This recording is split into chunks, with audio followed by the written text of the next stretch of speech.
अब देखते हैं हम लोग एक्सरसाइज 19B का 46 नंबर क्वेश्चन। 46 नंबर क्वेश्चन है, मेरे पास डिफरेंशियल इक्वेशन दे रखा है x+1 into d y by d x is equal to 2xy, और मेरे पास कंडीशन क्या दे रखी है, y में जब हम लोग 2 डालेंगे तो मेरे पास 3 आएगा। इसका मतलब जब x 2 होगा तो y मेरे पास 3 होगा। ठीक है, अब मुझे इस डिफरेंशियल इक्वेशन को सॉल्व करना है। मुझे इस डिफरेंशियल इक्वेशन का पर्टिकुलर सॉल्यूशन निकालना है। इस क्वेश्चन का यही मतलब है, सॉल्व करने से मतलब पर्टिकुलर सॉल्यूशन निकालना है इस गिवन कंडीशन पे। तो हमारा काम क्या होगा, हमारा काम होगा सबसे पहले हम लोग वेरिएबल सेपरेबल मेथड से इस डिफरेंशियल इक्वेशन का जनरल सॉल्यूशन निकाल लेंगे। फिर जनरल सॉल्यूशन में एक आर्बिट्री कांस्टेंट होगा और ये कंडीशन पुट करने का, तो उस आर्बिट्री कांस्टेंट का एक वैल्यू आ जाएगा, तो उस वैल्यू को हम लोग उस जनरल सॉल्यूशन में पुट करेंगे। जैसे ही हम लोग उस वैल्यू को उस जनरल सॉल्यूशन में पुट करेंगे तो वो जनरल सॉल्यूशन अपने आप पार्टिकुलर सॉल्यूशन में कन्वर्ट हो जाएगा। ठीक है, अब सॉल्व कर लेते हैं इसको। तो यहाँ कितना हो जाएगा मेरे पास, देखना d y by y is equal to 2x dx और नीचे x+1। ठीक है, अब इंटीग्रेट करते हैं। यहाँ कितना हो जाएगा log y, 2 बाहर ले लेंगे, यहाँ मैं लिखूंगा x+1 -1 और नीचे x+1 और यहाँ भी x+1 इनटू में क्या dx। देखो इससे कट गया, तो यहाँ कितना हो गया मेरे पास, देखना log y is equal to 2 integration of 1 dx minus 2 integration of 1 by x+1 और इनटू में dx। ठीक है, चलो तो log y is equal to कितना हो जाएगा मेरे पास 2x माइनस 2 log x+1 और प्लस में कांस्टेंट लगा दो, तो ये मेरे पास क्या हो जाएगा, ये मेरे पास हो जाएगा जनरल सॉल्यूशन इस डिफरेंशियल इक्वेशन का। तो अब मैं इसमें c की वैल्यू निकालने की कोशिश करता हूँ। c की वैल्यू कैसे निकालूंगा, इस कंडीशन को यूज करके। कंडीशन को यूज करते हैं, log 3 is equal to 2 into 2 minus 2 log, देखना 2 + 1 यानी कि 3 हो जाएगा और प्लस में कांस्टेंट। अब अगर इसको मैं इस साइड भेजूंगा तो यहाँ कितना हो जाएगा 3 log 3 और माइनस में 4 इज इक्वल टू कांस्टेंट। तो मेरे पास कांस्टेंट की वैल्यू भी आ गई। अब यहाँ पुट कर देते हैं, तो मेरे पास log y क्या हो जाएगा, log y हो जाएगा मेरे पास 2x माइनस 2 log x+1, ठीक है, प्लस 3 log 3 और माइनस में 4। तो ये मेरे पास एक पर्टिकुलर सॉल्यूशन आ गया और यही मुझे निकालना था, लेकिन आंसर ये नहीं दिया हुआ। तो क्या ये आंसर नहीं होगा, हाँ ये भी आंसर होगा, लेकिन अब आंसर भी मिला देते हैं। ठीक है, देखना अगर इस वाले पार्ट को उधर लेके जाऊं तो क्या हो जाएगा, log y plus 2 log x+1 is equal to कितना हो जाएगा मेरे पास 2x और प्लस में कितना 3 log 3 और माइनस में 4। इसमें कोई दिक्कत होनी भी नहीं चाहिए। अब देखना मेरे पास log की प्रॉपर्टी होती है a into log b base c is equal to log b to the power a base c। ये जो इंटू में होता है ना, वो ऊपर वाले के पावर में चढ़ जाता है, ये तुमको पता होना चाहिए। तो यहां क्या हो जाएगा मेरे पास, यहां हो जाएगा log y plus log x+1 का whole square is equal to 2x plus 3 log 3 minus 4। इसके आगे मैं अगले पेज में करना पसंद करूंगा। अब देखना जो प्रॉपर्टी हम लोगों ने यहाँ पे इसके लिए लगाया, क्या वही काम मैं यहाँ भी कर सकता हूँ। तो यहाँ कितना हो जाएगा मेरे पास 2x माइनस 4 प्लस log 3 का क्यूब यानी कि 27, और यहाँ मैं प्रॉपर्टी लगाने वाला हूँ log a plus log b is equal to log ab। तो यहाँ कितना हो जाएगा मेरे पास log y इंटू x+1 का होल स्क्वायर। अब तुम मुझे एक बात बताओ कि मेरे पास a into log b base c है, तो इसको मैं कैसे लिख सकता हूं, इसको मैं लिख सकता हूं log b to the power जो मल्टीप्लाई में हो यानी कि पावर a बेस c। अच्छा, तो एक बात बताओ मुझे, क्या मैं log e और ऊपर में e की पावर 2x माइनस 4 को 2x माइनस 4 लिख सकता हूं? ये बात तो मुझे पता हो। अगर ये तुम समझ में आ गया, बोलो समझ में आया कि नहीं, आना भी चाहिए। देखो क्योंकि ये 2x माइनस 4 कूद के यहां जाएगा और log e बेस e 1 होता है। अगर नहीं समझ आया तो उल्टे तरीके से एक बार और समझने की कोशिश करते हैं। देखना 2x माइनस 4 को मैं 2x माइनस 4 इंटू 1 लिख सकता हूँ, हाँ लिख सकता हूँ। क्या मैं 1 को log e बेस e लिख सकता हूँ? हाँ लिख सकता हूँ। 1 को मैं log कोई भी नंबर बेस उसी नंबर का लिख सकता हूँ, लेकिन मुझे तो भैया e के फॉर्म में लाना, इसलिए मैं log e बेस e लिख रहा हूँ। तो यहाँ हो जाएगा 2x minus 4 into log e base e। अब मैं इस वाले प्रॉपर्टी का यूज करूंगा। इस वाले प्रॉपर्टी के हिसाब से जो मल्टीप्लाई में होगा वो b के पावर में कूद के आ जाएगा। तो यहाँ कितना हो जाएगा मेरे पास log बेस e और यहाँ e की पावर 2x माइनस 4, तो ये 2x माइनस 4 के बराबर होगा। ठीक है, अब तुम्हें समझ में आ जाना चाहिए। अगर अब भी नहीं आया तो भैया वीडियो दोबारा देखो। ठीक है, तो यहाँ हो जाएगा मेरे पास 2x माइनस 4 किसके बराबर, log बेस e और e की पावर 2x माइनस 4 और प्लस में मेरे पास log 27 और यहाँ मेरे पास क्या है log y इंटू x+1 का होल स्क्वायर। अब मैं फिर से वही प्रॉपर्टी लगाने वाला हूं, कौन सा property, log a plus log b is equal to log a b। तो यहाँ कितना हो जाएगा मेरे पास, ये भी बेस e है और ये भी बेस e है, तो यहाँ कितना हो जाएगा बेस e और यहाँ e की पावर 2x माइनस 4 और इनटू में 27 और यहाँ कितना हो जाएगा मेरे पास log बेस e और यहाँ y x प्लस 1 का होल स्क्वायर। अगर मैं इन दोनों कंपेयर करूंगा तो मेरे पास y इंटू एक्स प्लस 1 का whole square is equal to 27 into e की पावर 2x माइनस 4 हो जाएगा। ठीक है, इतनी बात तो क्लियर है। तो यही मेरे पास पर्टिकुलर देखना 47 नंबर क्वेश्चन है, मेरे पास डिफरेंशियल इक्वेशन दे रखा है और कुछ कंडीशंस भी दे रखी है और क्वेश्चन में हम लोगों से कहा जा रहा है कि आपको इस डिफरेंशियल इक्वेशन को सॉल्व करना है। डिफरेंशियल इक्वेशन को सॉल्व करने का मतलब क्या होता है कि आपको इस डिफरेंशियल इक्वेशन का पर्टिकुलर सॉल्यूशन बताना है।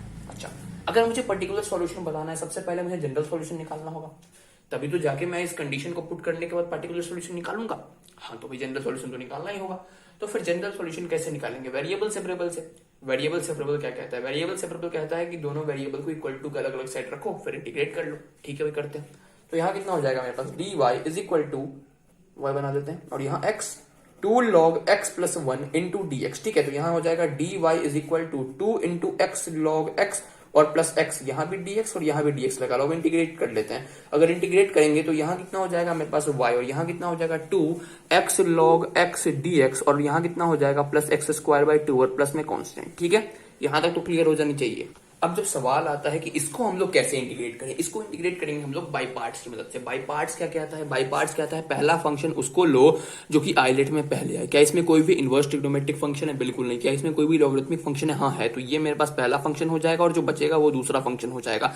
इंटीग्रेशन बाई पार्ट्स के हिसाब से हम लोग x log x dx का इंटीग्रेशन निकाल लेते हैं। इंटीग्रेशन बाय पार्ट्स क्या कहता है, पहले वाला फंक्शन को एज इट इज रख दो इनटू दूसरे वाले फंक्शन का इंटीग्रेशन माइनस पहले वाले फंक्शन का डिफरेंशिएशन उसी के रिस्पेक्ट में, मतलब जिसमें है उसी के रिस्पेक्ट में, यानी कि x में है तो x के रिस्पेक्ट में। तो log x का डिफरेंशिएशन x के रिस्पेक्ट में क्या हो जाएगा 1/x इनटू दूसरे वाले फंक्शन का इंटीग्रेशन यानी कि x स्क्वायर बाय 2 और जो भी आया फिर से उसका इंटीग्रेशन।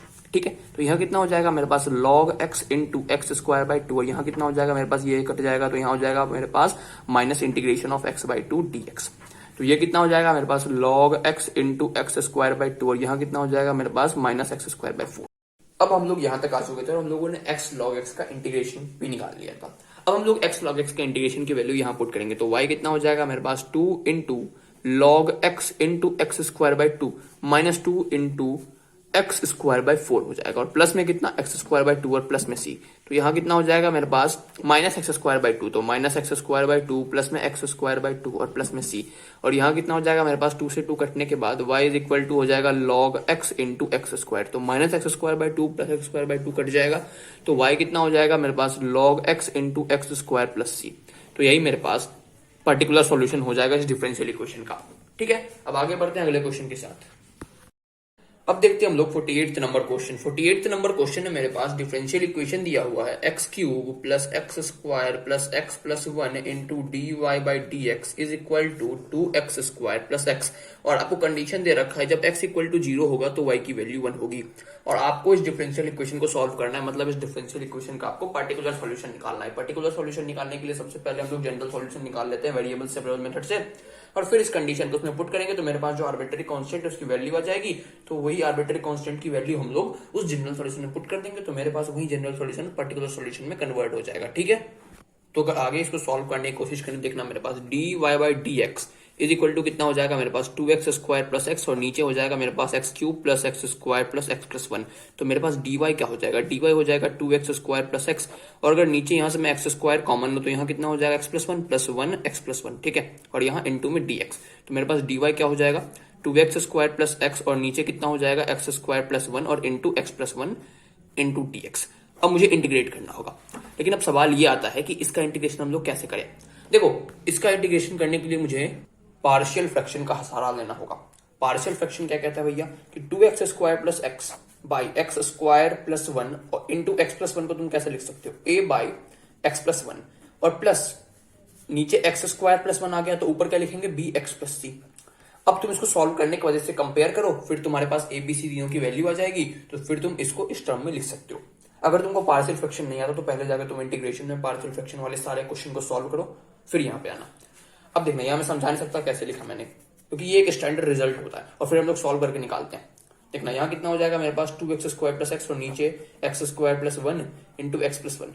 और यहां देखना a x square plus a, plus में देखना b x plus one plus c x plus one, और नीचे एक्स प्लस वन और into x square plus one.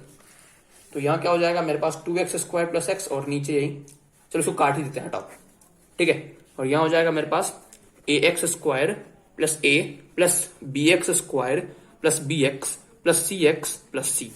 तो 2x square plus x is equal to a plus b x square, मानते हो इस बात को? अच्छा, plus b plus c x और प्लस ए प्लस सी। अब कंपेयर करते हैं, एक्स स्क्वायर का कोफिशिएंट यहाँ पे कितना है 2 है, यानी कि ए प्लस बी 2 हो जाएगा।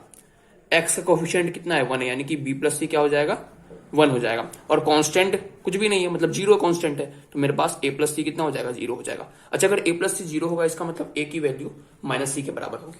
तो यहाँ ए की वैल्यू हम लोग माइनस सी पुट करते हैं, तो माइनस सी प्लस बी क्या हो जाएगा 2, और सी प्लस बी क्या है 1 है।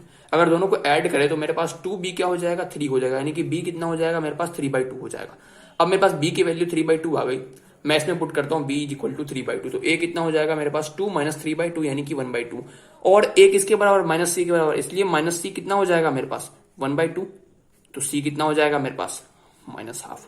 तो मेरे पास a आ गया हाफ, b आ गया 3/2 और c आ गया माइनस हाफ। अब इन तीनों के वैल्यू को हम लोग यहां पुट करते हैं और इसको इस फॉर्म में कन्वर्ट करते हैं, जो कि अगले पेज में हम लोग करने वाले हैं, ठीक है। तो हम लोग यहां तक तो आ चुके थे, अब पुट करना है हम लोग को ए बी और सी की वैल्यू यहां पे। तो देखना ये कितना हो जाएगा मेरे पास half x plus 1 plus 3/2 x minus half, और नीचे एक्स स्क्वायर प्लस 1, यानी कि ये कितना हो जाएगा मेरे पास 1/2 और यहाँ एक्स प्लस 1, और प्लस में मेरे पास देखना 3/2 एक्स नीचे एक्स स्क्वायर प्लस 1 और माइनस हाफ नीचे एक्स स्क्वायर प्लस 1। तो यहां मैं इसकी जगह इसको पुट कर सकता हूं, हाँ कर सकता हूं। तो मेरे पास ठीक है, तो हम लोग यहां तक तो आ चुके थे। अब सॉल्व कर लेते हैं, ये कितना हो जाएगा y is equal to half log of x plus 1 plus 3/2। यहां देखना अगर मैं एक्स स्क्वायर प्लस 1 को t एज्यूम कर लेता हूं, तो अगर मैं दोनों साइड डिफरेंशिएट करूं तो यहां कितना हो जाएगा 2x dx is equal to dt, यानी कि x dx क्या हो जाएगा मेरे पास dt/2, यानी कि ऊपर में जो मेरे पास x dx है वो क्या हो जाएगा मेरे पास dt/2, और नीचे क्या है मेरे पास t। इसको अगले स्टेप में सॉल्व कर लेंगे। यहाँ कितना हो जाएगा minus half tan inverse x, ठीक है, और प्लस कॉन्स्टेंट। तो ये देखना फाइनली कितना हो जाएगा y is equal to half log x plus 1, ठीक है, प्लस 3/2, देखना, और 1/2 बाहर आ गया, और ये क्या हो जाएगा log t, लेकिन t क्या है मेरे पास एक्स स्क्वायर प्लस 1 है, ठीक है, और minus half tan inverse x plus c. लेकिन मेरे पास कंडीशंस क्या क्या दे रखी है क्वेश्चन में, कंडीशन दे रखी है जब x 0 होगा तो y की वैल्यू क्या होगी 1 होगी। तो पुट कर लेते हैं यहाँ पे 1 is equal to half log 1, क्योंकि x 0 है तो log 1 हो जाएगा, प्लस 3/4, यहाँ कितना हो जाएगा मेरे पास log 1, और माइनस हाफ tan इनवर्स, यहाँ कितना हो जाएगा 0 प्लस सी।